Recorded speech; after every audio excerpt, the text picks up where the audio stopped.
واجعل هذا البلد آمنا مطمئنا وسائر بلاد المسلمين. اللهم انصر إخواننا المسلمين والمستضعفين في روهينيا. اللهم انصر إخواننا المسلمين والمستضعفين في روهينيا. الحمد لله الأحد الصمد الذي لم يلد ولم يولد ولم يكن له كفوا أحد. أشهد أن لا إله إلا الله الذي لا يخلف الميعاد، وأشهد أن محمدا عبده ورسوله خير العباد. اللهم فصل وسلم وبارك على سيدنا وحبيبنا وشفيعنا ومولانا محمد الذي أرسل رحمة للعالمين طول الأبد، وعلى آله وأصحابه الأوتاد ومن تابعهم بإحسان إلى يوم المعاد. فيا عباد الله، أوصيكم ونفسي بتقوى الله، فقد فاز المتقون. وقد قال تعالى: أعوذ بالله من الشيطان الرجيم، يا أيها الذين آمنوا اتقوا الله حق تقاته ولا تموتن إلا وأنتم مسلمون. وقال في آية الأخرى: يا أيها الناس اتقوا ربكم الذي خلقكم من نفس واحدة وخلق منها زوجها وبث منهما رجالا كثيرا ونساء واتقوا الله الذي تساءلون به والأرحام إن الله كان عليكم رقيبا. وقال أيضا: يا أيها الذين آمنوا اتقوا الله وقولوا قولا سديدا يصلح لكم أعمالكم ويغفر لكم ذنوبكم ومن يطع الله ورسوله فقد فاز فوزا عظيما.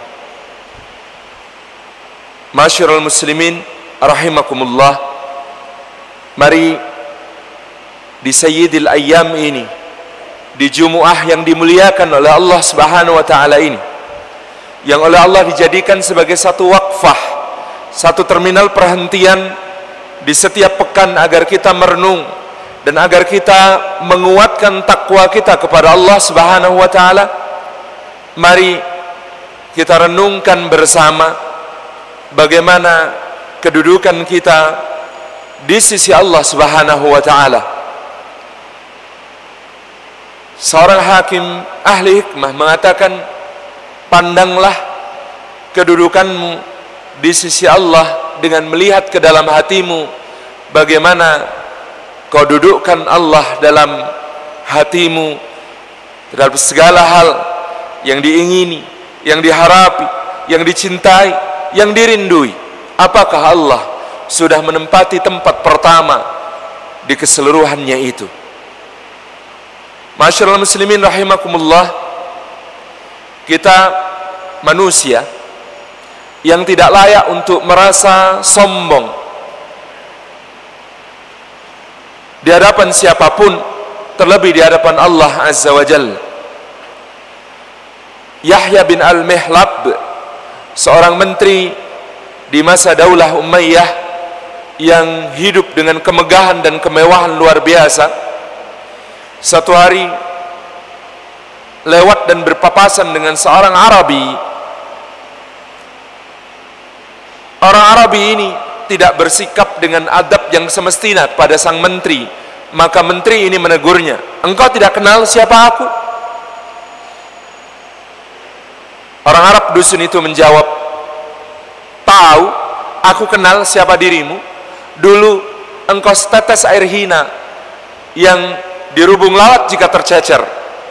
Kelak engkau daging membusuk, bangkai, anyir, bernanah, berbelatung.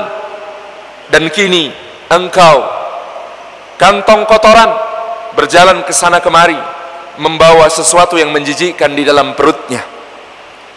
Subhanallah, apa yang hendak disombongkan manusia dengan demikian itu. Maka di dalam makna kesadaran kita sebagai manusia, Allah Subhanahu wa taala memberikan pesan yang paling agung. Maka dia berfirman, a'udzubillahi minasyaitonir rajim, di dalam surat Al-Hujurat ayat yang ke-10. Ya ayuhan nasu, inna khalaqnakum min dzakari wa untha wa ja'alnakum syu'uban wa qabaila lita'arafu. Inna akramakum indallahi atqakum. Innallaha alimun khabir. Sadaqallahul azim. Allah Subhanahu wa taala menyatakan, wahai manusia, sesungguhnya kami menciptakan kalian dari seorang lelaki dan seorang perempuan, dan kami menjadikan kalian berbangsa-bangsa, bersuku-suku, agar kalian saling mengenal satu sama lain. Sesungguhnya yang paling mulia di antara kalian di sisi Allah adalah yang paling takwa di antara kalian. Sesungguhnya Allah Maha mengetahui, Maha mengerti. Hadirin rahimakumullah, berwaktu ini kita tersentak dengan pemberitaan tentang saudara-saudara kita yang disebut memiliki kabilah atau suku Rohingya namanya.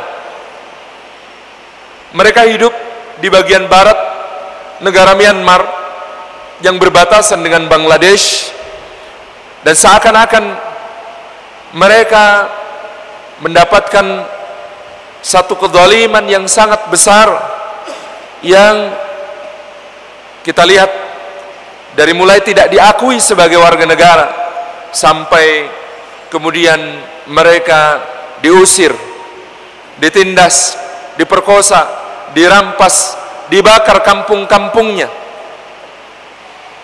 Sejarah mereka memang panjang. Kaum Rohingya ini telah berada di negara yang disebut bagian Rakhine dari negara Myanmar sejak abad ke-8 atau 9 Masehi. Pada waktu itu berdiri sebuah kerajaan bernama Kerajaan Arakan di bagian barat Myanmar ini, sementara Kerajaan Burma berkuasa di bagian timur.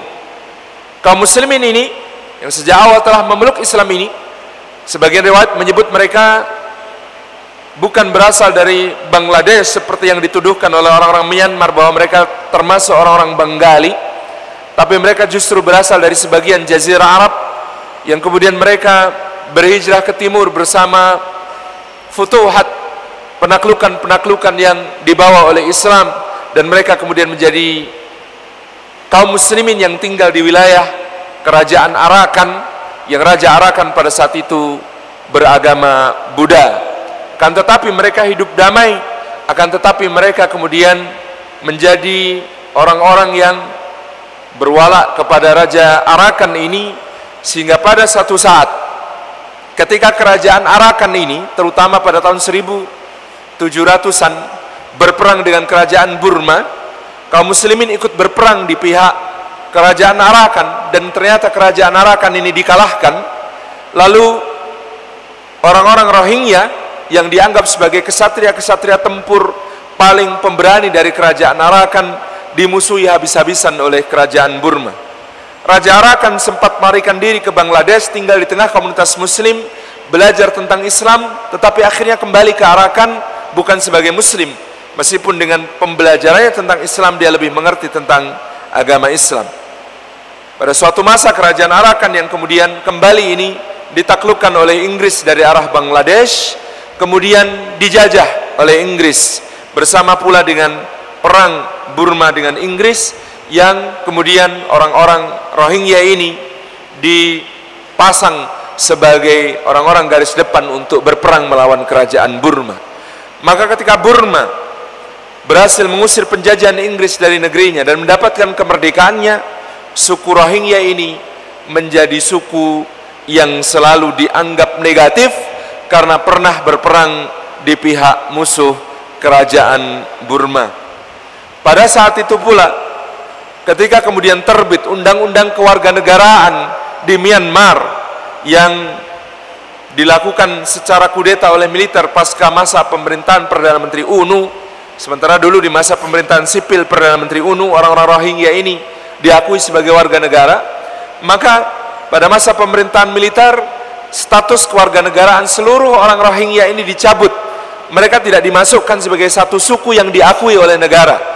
Mereka tidak dimasukkan sebagai bagian dari warga negara Myanmar. Maka sejak saat itu mereka tidak berhak atas identitas sebagai penduduk warga negara Myanmar. Mereka tidak mendapatkan akses pendidikan, mereka tidak mendapatkan akses kesehatan. Mereka hidup di dalam keterbelakangan yang sangat parah akibat undang-undang yang menyebutkan bahwa mereka bukan bagian dari warga negara Myanmar. Jamaah rahimakumullah, tentu saja dari sini kita bisa mengambil banyak sekali pelajaran atas apa yang terjadi pada kaum muslimin saudara kita al-mustad'afin yang lemah di Myanmar ini. Yang pertama, Allah Subhanahu wa taala memberikan satu kalimat yang pendek namun sangat dalam maknanya di dalam suratil Buruj ketika menggambarkan peristiwa Ashabil Ukhdud. Allah mengatakan, wa ma naqamu minhum illa ayyuminu billahil azizil hamid. Dan sesungguhnya orang-orang kafir itu tidaklah menimpakan siksaan kepada orang-orang beriman, melainkan karena orang beriman itu beriman kepada Allah, Rabb yang maha perkasa lagi maha terpuji. Dalam sejarah yang sangat panjang tentang kerajaan Himyar dan kerajaan Najran di Yaman, kita mengenal Raja Zur'ah Dzunwas, keturunan dari Tubba' Du Yazan yang memerintah di Himyar dan beragama Yahudi pada kira-kira 1,5 abad sebelum Rasulullah SAW dibangkitkan, melakukan penyerbuan ke kerajaan Najran yang pada saat itu dihuni oleh kaum muwahhidun dari ajaran murid Nabiullah Isa alaihi salam.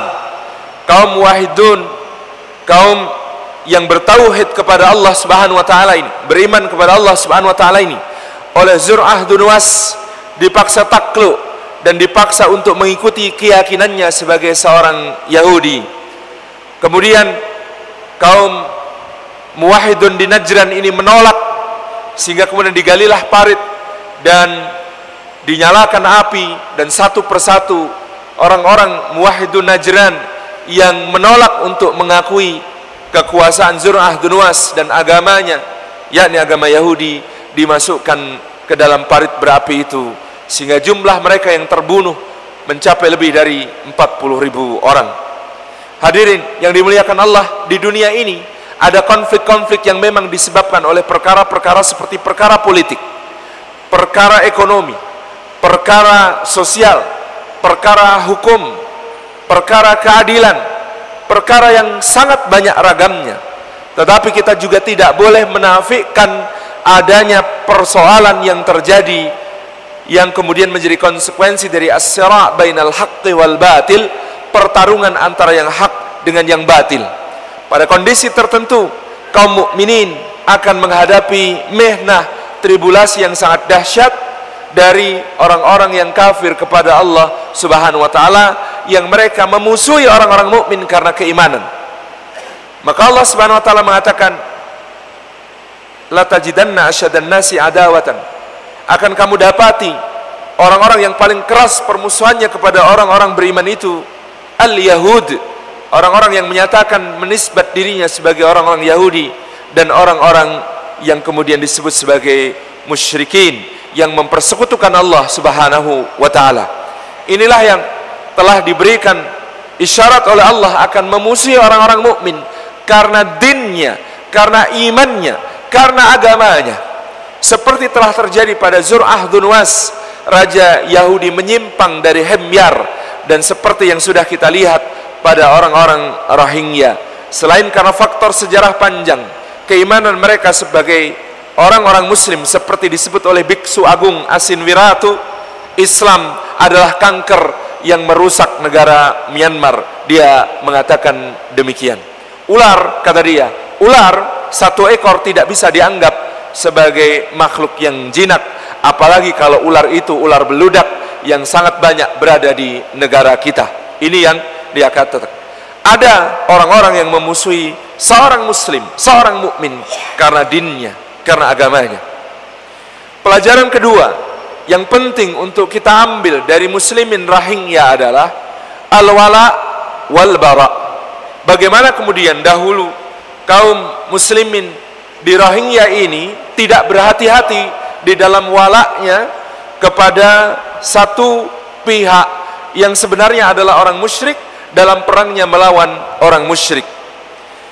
Ada satu catatan penting bagi mereka di masa lalunya yang kemudian membuat ketika salah satu dari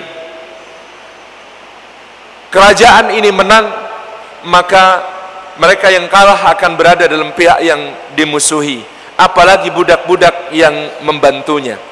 Kita mengingat pula bagaimana Bani Israel, dahulunya Yusuf alaihi salam dan saudara-saudaranya berada di sisi seorang raja yang baik yang memerintah negeri Mesir.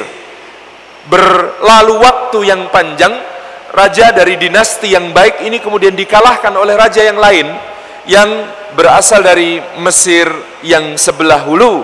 Maka raja yang kemudian mengalahkan ini, yang kemudian dinasti adalah dinasti Fir'aun ini, memperbudak Bani Israel yang sebelumnya menjadi pembantu bagi raja yang dimusuhinya. Inilah kemudian yang juga terjadi pada orang-orang Rohingya, kaum muslimin, di mana kemudian perbedaan mereka secara suku bangsa dengan orang-orang Bangladesh, dan orang Rohingya yang dianggap satu sama lain menganggap kami berbeda dengan engkau, telah menghalangi mereka untuk bersatu dalam satu kesatuan akidah sebagai sesama muslim dan membangun kekuatan bersama sebagai sesama muslim di dalam sejarah. Ini menimbulkan masalah yang akan rumit di kemudian hari. Padahal Allah dalam ayat yang sudah kita bacakan tadi menilai agar kita mengamanatkan agar kita bersaudara, mengutamakan sesama muslim sebagai saudara, betapapun berbeda bangsa, betapapun berbeda suku. Dan inilah pelajaran penting bagi kita bangsa Indonesia yang Allah Subhanahu wa taala karuniakan keragaman yang begitu luar biasa. Dan ini adalah anugerah Allah, rahmat Allah, seperti yang sudah disebutkan para bapak bangsa di dalam mukadimah Undang-Undang Dasar, bahwa atas berkat rahmat Allah yang maha kuasa, atas berkat rahmat Allah yang maha kuasa, bandingkanlah negara Indonesia ini dengan negara-negara yang lain. Banyak negara yang lain dijajah oleh kaum kufar, kaum musyrikin. Setelah mereka dijajah, lepas dari penjajahan itu, dari semula sebuah negara besar, mereka berpecah belah menjadi negara-negara kecil. Bahkan negara-negara Timur Tengah, kalau Bapak Ibu perhatikan, jamaah sekalian perhatikan, garis batas mereka bentuknya garis-garis lurus. Kenapa? Karena yang membagi penjajah di atas peta. Karena dulu adalah wilayah Daulah Aliyah Utsmaniyah yang sangat agung di dalam menaungi dunia Islam, berpusat di Istanbul. Daulah Turki Utsmaniyah yang jaya itu mengalami kekalahan pada perang dunia pertama, ditambah pengkhianatan dari dalam yang kemudian membuat runtuhnya Daulah Turki Utsmaniyah dan wilayahnya dibagi-bagi oleh para penjajah.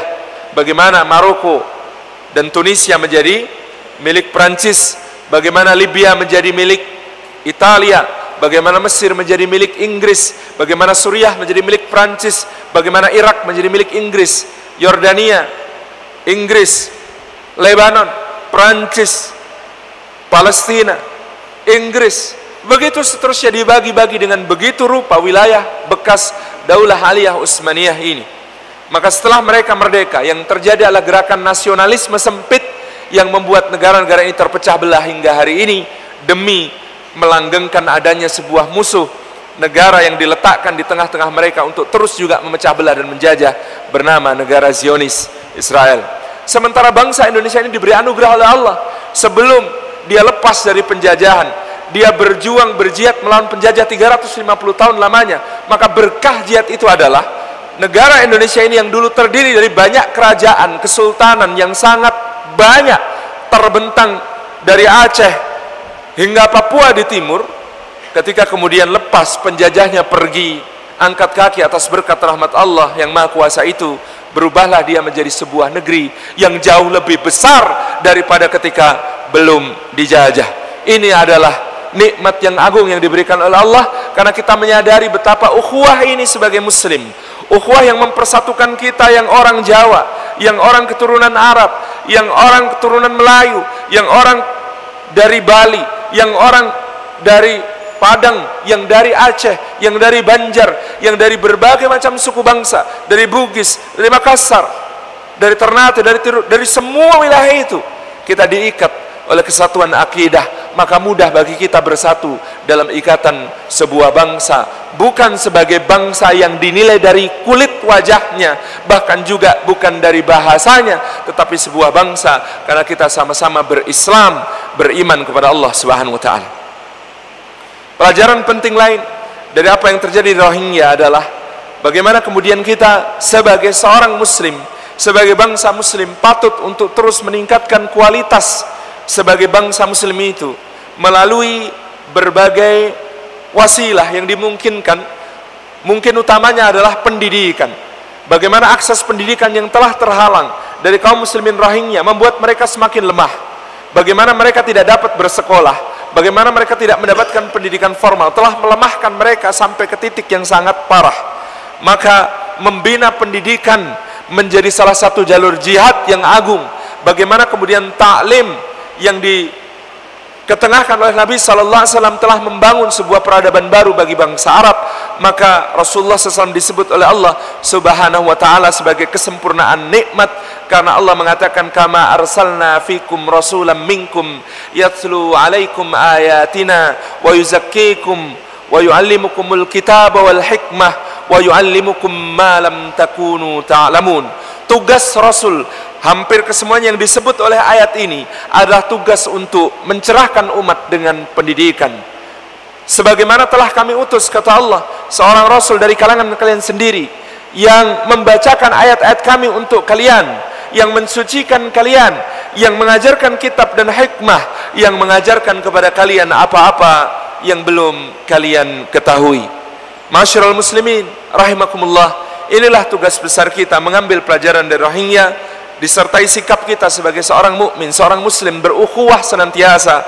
Bagaimana ujian kepada bangsa Rohingya ini adalah ujian bagi kita. Apakah kita peduli? Apakah kita mau untuk juga mengulurkan bantuan? Apakah kita mau mendoakan di dalam doa-doa kita? Apakah kita merasa sakit seperti mereka merasa sakit? Dan apakah kita ke depan juga mau untuk ikut berjuang menekan melalui pemerintahan kita untuk bangsa Myanmar ini mengakui warga Rohingya ini sebagai kaum muslimin, bagian dari negara mereka, yang kemudian mereka berhak untuk menegakkan identitasnya sebagai muslim, sebagai mukmin, menegakkan syiar-syiarnya dalam ibadah dan muamalah. Barakallahu li wa lakum fil Qur'anil azim, wa nafa'ani wa iyyakum bima fihi minal ayati wa dzikril hakim, wa taqabbalallahu minni wa minkum tilawatahu innahu huwal ghafurur rahim.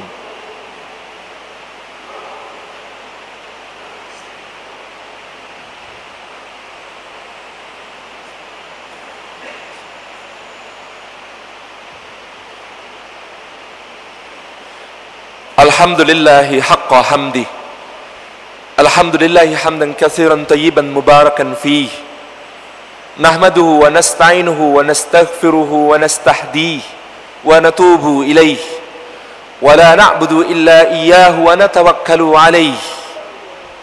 Asyhadu an la ilaha illallah wahdahu la syarika lah, wa asyhadu anna Muhammadan abduhu wa rasuluhu la nabiyya ba'dah. Ma'asyiral muslimin rahimani wa rahimakumullah, usikum wa iyaya bittaqwallah. Faqad qala ta'ala, a'udzu billahi minasy syaithanir rajim, ya ayyuhalladzina amanu taqullaha wal tanzur nafsum ma qaddamat lighat wattaqullaha innallaha khabirum bima ta'malun. Wa qala Rasulullah sallallahu alaihi wa alihi wa sahbihi wa sallam, ittaqillaha haitsuma kunt وَأَتْبِعِ السَّيِّئَةَ الْحَسَنَةَ تَمْحُوهَا وَخَالِقِ النَّاسَ بِخُلُقٍ حَسَنٍ. Jamaah rahimakumullah, di dalam ayat yang bicara tentang penciptaan kita berbangsa-bangsa, bersuku-suku, supaya kita saling kenal mengenal dan membangun ukhuwah yang agung, terdapat satu penggalan yang maha penting. Inna akramakum indallahi atqakum. Sesungguhnya yang paling mulia di antara kalian di sisi Allah adalah yang paling bertakwa di antara kalian. Allah tidak membutuhkan ukuran-ukuran kemuliaan berupa harta, berupa kedudukan, berupa pangkat, berupa nasab, berupa apapun yang dinisbatkan orang dalam kehidupan dunia ini. Satu-satunya hal yang dibolehkan kita mengukur kemuliaan satu dengan lainnya adalah dengan takwa. Ketika kemudian kita mengukur kemuliaan dengan takwa, itulah ukuran Allah tentang kemuliaan itu. Sayangnya, kalau Allah tidak mengizinkan kita mengukur kemuliaan dengan nasab, dengan harta, dengan kedudukan, dengan paras wajah ataupun yang lainnya, dengan pendidikan ataupun yang lainnya, dengan kepintaran ataupun yang lainnya, Allah hanya mengizinkan kita mengukur kemuliaan dengan takwa, tetapi takwa itu tidak ditampilkan di wajah kita. Takwa itu tidak terdisplay di muka kita, sehingga kita tidak bisa memperlakukan orang sesuai kedudukannya di dalam takwa. Kalau saja di wajah kita ada angka takwa, misalnya 65, 85, 75, kita 75, melihat orang yang 85, kita cium tangannya, kita muliakan dia. Kenapa? Karena dia lebih mulia daripada kita. Atau kita melihat yang 45, oh dia lebih rendah, kita sayangi dia, kita ajak dia. Subhanallah, ternyata Allah yang hanya menginginkan agar takwa menjadi ukuran di antara kita, itu menyembunyikan takwa di dalam dada, menyembunyikan takwa di tempat yang tidak terlihat kecuali oleh dia dan diri orang yang bertakwa itu. Maka kesimpulannya, satu-satunya kesimpulan, inna akramakum indallahi atqakum, adalah mari kita terus berjuang untuk bertakwa kepada Allah. Dan yang kedua, jangan pernah kita meremehkan, merendahkan, melihat dengan hina kepada sesama, karena kita tidak pernah tahu siapa yang lebih bertakwa, dia ataukah kita. Berarti kita tidak pernah tahu siapa yang lebih mulia, dia ataukah kita. Maka mari bertakwa kepada Allah dan hendaklah setiap diri kita memperhatikan apa yang sudah menjadi bekal kita untuk menghadap Allah kelak. Mari bertakwa kepada Allah dimanapun kita berada, dan menyusuli setiap keburukan yang terlanjur kita lakukan dengan kebaikan supaya bisa menebusnya. Dan mari kita berakhlak kepada manusia. Rasulullah mengatakan, wa khaliqin nas, berakhlaklah kepada manusia, bukan berakhlaklah kepada mukmin, bukan berakhlaklah kepada muslim, bukan berakhlaklah kepada hanya sesama kita saja, tetapi berakhlaklah kepada seluruh manusia. Kepada mukmin dia menjadi bukti ukhuwah, kepada yang belum beriman dia menjadi dakwah. Berakhlaklah kepada manusia dengan akhlak yang mulia. Innallaha wa malaikatahu yusalluna 'alan nabi. Ya ayyuhalladzina amanu sallu alaihi wa sallimu taslima. Allahumma salli ala sayyidina Muhammad wa ala ali sayyidina Muhammad kama sallaita ala sayyidina Ibrahim wa ala ali Ibrahim fil alamin innaka Hamidum Majid. Allahumma ighfir lil mu'minina wal mu'minat wal muslimina wal muslimat al ahya'i minhum wal amwat innaka sami'un qaribun mujibu da'wat. Ya qadiyal hajat, Rabbana ighfir lana wa li ikhwanina alladhina sabaquna bil iman ولا تجعل في قلوبنا غلا للذين آمنوا ربنا إنك رؤوف رحيم. اللهم انصر إخواننا المسلمين المستضعفين في ميانمار. اللهم انصرهم وثبت أقدامهم ووحد كلماتهم. اللهم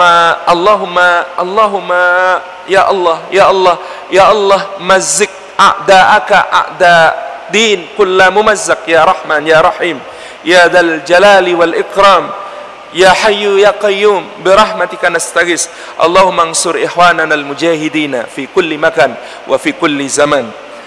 Rabbana zalamna anfusana wa illam taghfir lana wa tarhamna lanakunanna minal khasirin. Allahumma aslih lana dinana alladhi wa ismatu amrina wa aslih lana dunyana allati fiha ma'ashuna wa aslih lana akhiratana allati ilaiha ma'aduna. Allahumma a'inna ala dhikrika wa syukrika wa husni ibadatik. Allahumma inna nas'aluka ridhaka wal jannah wa na'udzu bika min sakhatika wan nar. Allahumma inna nas'aluka al huda wat tuqa wal afafa wal ghina. Allahumma inna nas'aluka salamatan fid din wa afiyatan fil jasad wa barakatan fil rizqi wa ziyadatan fil ilmi wa taubatan qabla al maut wa rahmatan 'inda al maut wa maghfiratan ba'da al maut. Allahumma hawwin 'alaina fi sakratil maut wan najata minan nari wal 'afwa 'inda al hisab. Rabbana hab lana min azwajina wa dhurriyyatina qurrata a'yun waj'alna lil muttaqina imama. Rabbana la tuzigh qulubana ba'da idh hadaytana wa hab lana min ladunka rahmah innaka antal wahhab. Rabbana atina fid dunya hasanah wa fil akhirati hasanah wa qina adzaban nar wa adkhilnal jannata ma'al abrar ya azizu ya ghaffaru ya rabbal alamin. Walhamdulillahi rabbil alamin. Ibadallah, innallaha ya'murukum bil adli wal ihsan wa ita'i dzil qurba wa yanha 'anil fahsya'i wal munkari wal baghi ya'idukum la'allakum tadhakkarun. Udhkurullaha yadhkurkum washkuru 'ala ni'amihi yazidkum was'aluhu min fadlihi yu'tikum wa la dzikrullahi akbar. Aqimissalah.